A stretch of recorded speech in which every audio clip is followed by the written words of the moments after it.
कहानी की शुरुआत में हम हंटर नाम के एक लड़के को देखते हैं जो एक सुनसान और बेहद खतरनाक इलाके में बिल्कुल अकेला होता है। लेकिन अचानक दूर से एक दहशतनाक आवाज गूंजती है। यह आवाज सुनते ही हंटर पूरी ताकत के साथ पहाड़ की चोटी की तरफ भागने लगता है।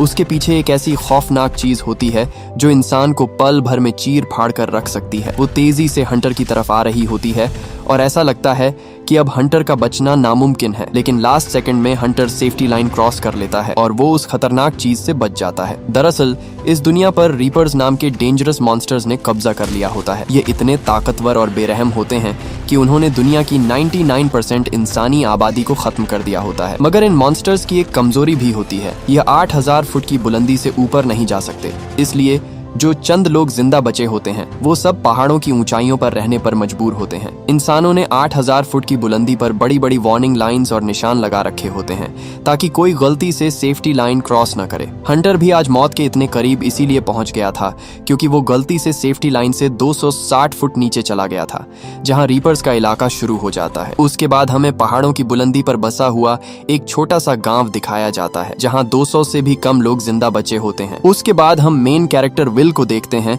जो हंटर का फादर होता है। विल फौरन समझ जाता है कि हंटर के साथ कुछ हुआ है। हंटर उसे बताता है कि वो सेफ्टी लाइन क्रॉस कर गया था। असल में हंटर इस गांव में अकेला बच्चा होता है और उसके साथ खेलने वाला कोई नहीं होता। इसी वजह से वो सेफ्टी लाइन क्रॉस करके दूसरे गांव के बच्चों को देखने गया था। विल को अपने बेटे पर गुस्सा तो बहुत आता है, लेकिन वो उसे समझाता है कि ऐसी गलती दोबारा कभी मत करना। कुछ देर बाद विल अपनी दोस्त केटी के साथ सेफ जोन में शिकार करने जाता है। केटी एक हिरण का शिकार कर लेती है। इसी मुश्किल जिंदगी में गांव वालों के पास फूड हासिल करने के ज्यादा तरीके नहीं बचे थे, इसलिए वो जंगल में जाकर जानवरों का शिकार करते थे ताकि अपने और अपनी कम्युनिटी के लिए खाना जमा कर सकें। उसके बाद हम विल की पड़ोसन नीना को देखते हैं जो एक साइंटिस्ट होती है। नीना रीपर्स पर रिसर्च कर रही होती है और उसके पास रीपर्स की बॉडी का एक पार्ट होता है। वो रोज उस पर एक्सपेरिमेंट्स करती है और रीपर्स के पार्ट पर फायरिंग करके उसकी वीकनेस ढूंढने की कोशिश करती है। नीना ये जानना चाहती है कि आखिर रीपर्स को मारा कैसे जा सकता है, इसलिए वो दिन रात एक कर देती है,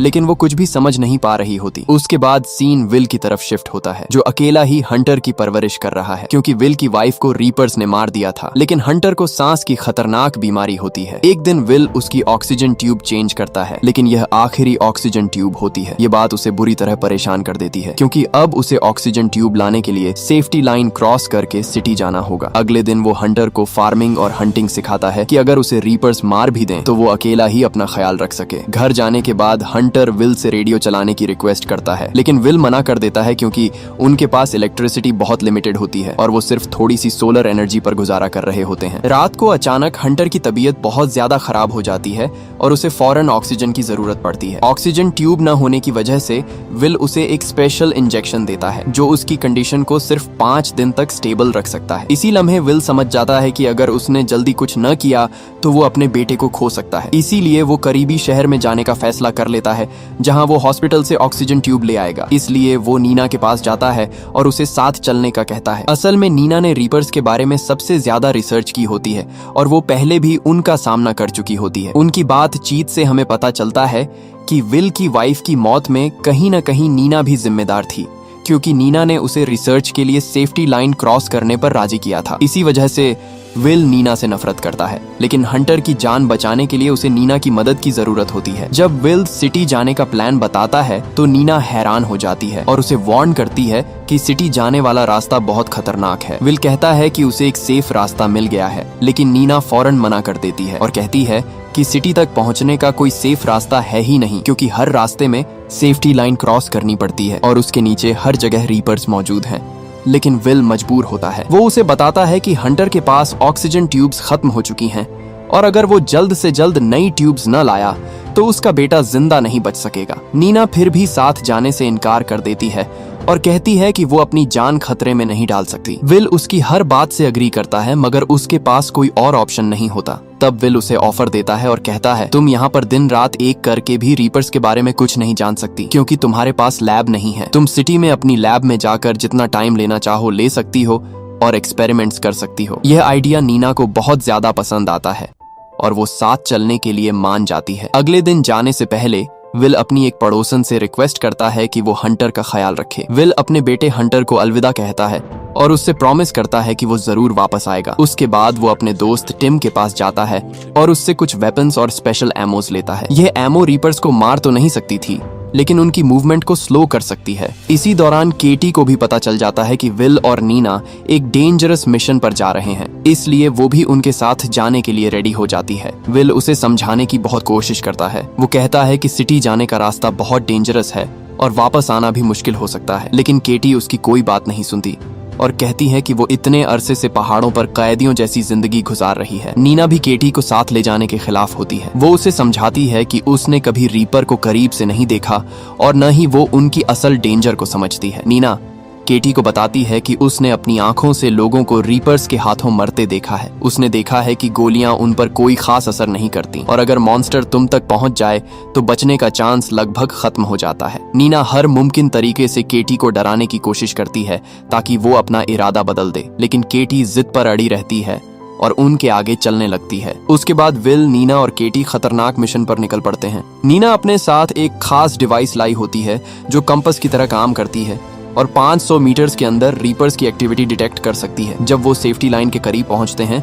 तो नीना डिवाइस एक्टिवेट करती है। डिवाइस बताती है कि फिलहाल आसपास कोई रीपर मौजूद नहीं है, इसलिए वो आराम से आगे बढ़ने लगते हैं। रास्ते में उन्हें आर्मी की कुछ पुरानी गाड़ियां मिलती हैं जो कम्प्लीटली तबाह होती हैं। विल गाड़ियों की तलाशी लेता है, शायद कोई एमो या यूजफुल इक्विपमेंट मिल जाए। विल को वहां से ग्रेनेड लॉन्चर मिलता है और वो केटी को दे देता है क्योंकि वो उसे चलाना जानती थी, और उन्हें कुछ ग्रेनेड्स भी मिलते हैं। दूसरी तरफ नीना हर जगह रीपर के फुटप्रिंट्स और निशान ढूंढने में बिजी होती है और उसे रीपर का एक पार्ट मिलता है और वो उसे उठा लेती है, इस उम्मीद पर कि शायद इससे रीपर्स को मारने का तरीका ढूंढ सके। जब वो जाने लगते हैं तो नीना और केटी एक दूसरे पर टूट पड़ती है क्योंकि वो दोनों एक दूसरे को बिल्कुल पसंद नहीं करती, लेकिन नीना इस बात को ज्यादा इंपॉर्टेंस नहीं देती और बिना कुछ कहे आगे बढ़ने लगती है। कुछ देर बाद उन्हें आसपास से अजीब आवाजें सुनाई देती हैं। पहले वो समझते हैं कि शायद रीपर्स करीब हैं, लेकिन बाद में पता चलता है कि वो सिर्फ घोड़ों की आवाजें हैं। यह देखकर सब हैरान हो जाते हैं कि इतनी खतरनाक दुनिया में यह जानवर अब तक जिंदा कैसे हैं। फिर भी वो अपनी जर्नी कंटिन्यू रखते हैं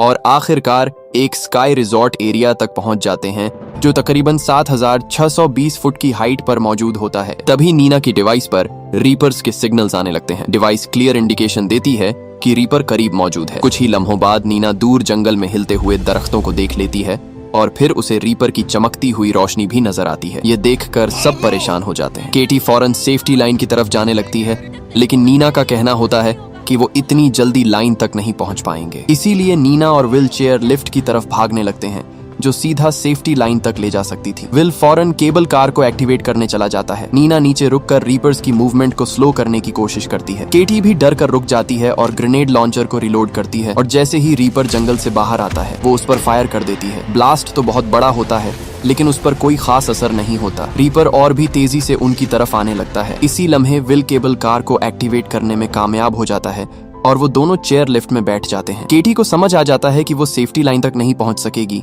इसलिए वो केबल टावर पर चढ़ जाती है। दूसरी तरफ विल रीपर पर फायर करके उसकी मूवमेंट को स्लो करने की कोशिश करता है जिससे केटी को टाइम मिल जाता है और जैसे ही चेयर लिफ्ट करीब आती है वो सीधा उस पर जंप लगा देती है। आखिरी लम्हे विल उसका हाथ पकड़कर उसे गिरने से बचा लेता है। इस दौरान रीपर चेयर लिफ्ट के करीब पहुंचकर उसे झटका देने लगता है। वो केबल्स को इतनी ताकत के साथ झटका देता है कि पूरा सिस्टम हिलने लगता है। तीनों किसी तरह 8000 फुट की हाइट क्रॉस कर लेते हैं, लेकिन अचानक केबल टूट जाती है और वो फिर सेफ्टी लाइन के पीछे गिर जाते हैं। अब उनके पास सिर्फ चंद सेकंड्स होते हैं। रीपर तेजी से उनकी तरफ आ रहा होता है। वो पूरी ताकत से भागते हैं और आखिरी लम्हे में दोबारा सेफ्टी लाइन क्रॉस कर लेते हैं। रीपर वो लाइन क्रॉस नहीं कर पाता और मजबूरन वहां से चला जाता है। बच जाने के बाद वो लोग 8200 फुट की हाइट पर मौजूद एक पुराने घर में रुकने का फैसला करते हैं। यहाँ वो कुछ देर रेस्ट करते हैं। इसी दौरान केटी नीना से पूछती है कि आखिर रीपर्स को मारा कैसे जा सकता है। नीना मायूसी से बताती है कि इन रीपर्स ने 1 महीने के अंदर दुनिया की 95% पॉपुलेशन खत्म कर दी थी। नीना कहती है कि उसके दिमाग में बहुत से सवालात हैं जिनके जवाब वो जानना चाहती है। नीना को लगता है कि रीपर्स का असल मकसद सिर्फ इंसानों का सफाया करना था। अगली सुबह वो अपना सफर दोबारा शुरू कर देते हैं और कुछ देर बाद माउंटेन्स के दरमियान मौजूद एक पुरानी माइन तक पहुंच जाते हैं। यहाँ विल अपना प्लान एक्सप्लेन करता है। वो बताता है कि उन्हें इस टनल के अंदर से गुजरना होगा जो उन्हें दूसरी साइड ले जाएगी। दूसरी तरफ का एरिया 8000 फुट की हाइट पर मौजूद है और सिटी से सिर्फ 12 माइल्स दूर है। प्लान के मुताबिक उन्हें माइन के लेवल 9 से लेवल 8 तक उतरना होगा। विल सबको वार्न करता है कि लेवल 8 के नीचे का हर एरिया डेंजर जोन में आता है और वहाँ रीपर्स भी हो सकते हैं। नीना को उसके प्लान पर फौरन शक हो जाता है। वो पूछती है कि विल इतने यकीन के साथ कैसे कह सकता है कि टनल की दूसरी साइड भी 8000 फुट पर खत्म होती है। क्या पता अंदर कोई ऐसा रास्ता हो जो सेफ्टी लाइन के नीचे चला जाता हो। विल उसका सीधा जवाब नहीं देता। तब नीना समझ जाती है कि विल उनसे पूरी सच्चाई छुपा रहा था। जब वो और प्रेशर डालती है तो विल मान लेता है कि टनल का एक हिस्सा वाकई सेफ्टी लाइन से नीचे गुजरता है और उन्हें ऑलमोस्ट 200 फुट नीचे उतरना पड़ेगा। यह सुनकर नीना गुस्से में आ जाती है। विल उसे तसल्ली देने की कोशिश करता है और कहता है कि उनके पास डिटेक्टर मौजूद है जो रीपर्स को लोकेट कर सकता है, लेकिन नीना बताती है कि यह डिवाइस सिर्फ जमीन के ऊपर काम करती है। अंडरग्राउंड टनल में यह बिल्कुल बेकार हो जाएगी। सिर्फ यही प्रॉब्लम नहीं थी, रीपर्स अंधेरे में भी देख सकते थे और इंसानों के जिस्म से निकलने वाली कार्बन डाइऑक्साइड को महसूस कर सकते थे। और सबसे बुरी बात यह थी कि वो इंसानों से कई गुना ज्यादा फास्ट थे और वो जमीन को फाड़ कर बाहर निकल सकते थे। अब नीना टनल में जाने से हिचकिचाने लगती है, लेकिन विल कहता है कि उन्हें सिर्फ 45 सेकंड्स के लिए डेंजर जोन में रहना होगा। इतनी दूर आने के बाद उनके पास वापस लौटने का भी कोई मतलब नहीं था, इसीलिए वो सब मिलकर टनल के अंदर चले जाते हैं। सब अपनी फ्लैश लाइट्स ऑन कर लेते हैं और आगे बढ़ने लगते हैं, लेकिन कुछ ही देर बाद उनके होश उड़ जाते हैं जब उन्हें सामने एक बड़ा स्टील डोर नजर आता है जो वेल्डिंग करके परमानेंटली बंद किया गया होता है। अब उनके पास सिर्फ एक ही ऑप्शन बचता है, उन्हें लेवल 7 में उतरना पड़ेगा जो पूरी तरह सेफ्टी लाइन के नीचे था और वहां उन्हें ऑलमोस्ट 900 मीटर चलना था। नीना और केटी दोनों बहुत ज्यादा डर जाती हैं, लेकिन विल साफ कह देता है कि वो अपने बेटे के लिए हर हाल में ऑक्सीजन ट्यूब्स लेकर जाएगा और वो किसी सूरत वापस नहीं जा सकता। तीनों डिसाइड करते हैं कि वो आराम से चलेंगे। अगर वो भागे तो आवाज पैदा होगी जिससे रीपर्स उन तक पहुंच सकते हैं। ऊपर से तेज सांस लेने की वजह से कार्बन डाइऑक्साइड भी ज्यादा निकलेगी जो मॉन्स्टर्स को उनकी लोकेशन बता सकती थी। इसीलिए वो आहिस्ता आहिस्ता लेवल 7 में उतरते हैं और खामोशी के साथ आगे बढ़ने लगते हैं। लेकिन कुछ ही देर बाद उन्हें पीछे से एक रीपर नजर आ जाता है। रीपर को देखते ही उनका प्लान फेल हो जाता है और सब अपनी जान बचाने के लिए भागना शुरू कर देते हैं। केटी रीपर को स्लो करने के लिए उस पर ग्रेनेड फेंक देती है। ब्लास्ट से रीपर कुछ लम्हों के लिए रुक जाता है